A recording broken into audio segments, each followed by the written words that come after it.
greičiausiai būti jūsų namas, jūsų namo duris, o čia eina jūsų draugas ir jūs tą svirtį patraukėt ir jisai įkrenta į tokį kaip griovį.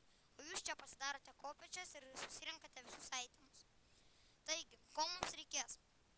8 lipnių stūmoklių, raudonakmenio laidų, 4 raudonakmenio diodų, svirties ir akmens skaldos paslėpti sistemą arba pagražinti ją. Taigi susirandame kokį lygų paviršių ir pasidarome tokį lovį 4 ant 2.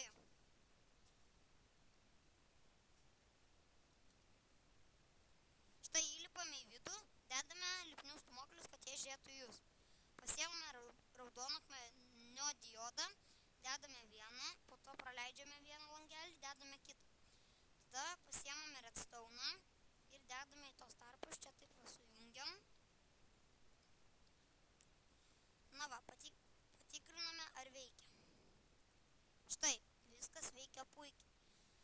Čia bus jūsų, kur stūmokliai prisitraukia šitą žolę, čia bus jūsų takelio dešinioji dalis. Šitą valinę vieną praleidžiam ir darom čia tokį patį griovį. Lovelį. Lipame jį ir dedame lipnius stūmoklius.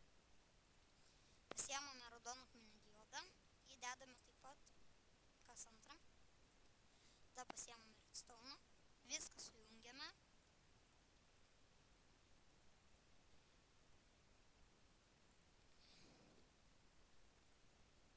Ir štai čia pajungiame ant svirtės. Nu va, štai jau turite spąstus. Va, čia jau žaidėjas įkris, čia galima padaryti griovį. Ir dabar galim paslėpti tuos spąstus, kad nekiltų įtarimo, kas mėgins ateiti.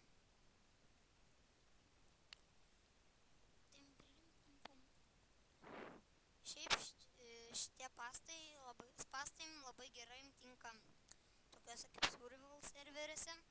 Įdomu su jais įvilioti, ten pasakai, ateik, ar nori apžiūrėti mano namų vidų, pasakyti, ar gražu.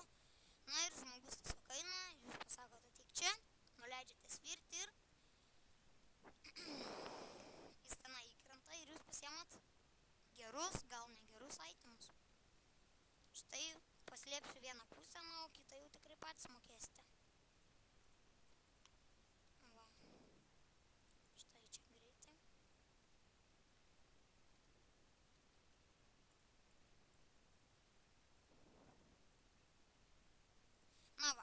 Sistema pasislėpta, vis tiek eis iš tos pusės, tai tenai, kur tie laidai, jūs jos galite prisivesti per žemę, per apačią, ta prasme, pasidaryti irgi tokį va kaip mažą tuneliuką va čia va ir tenai susidėti laidus visus.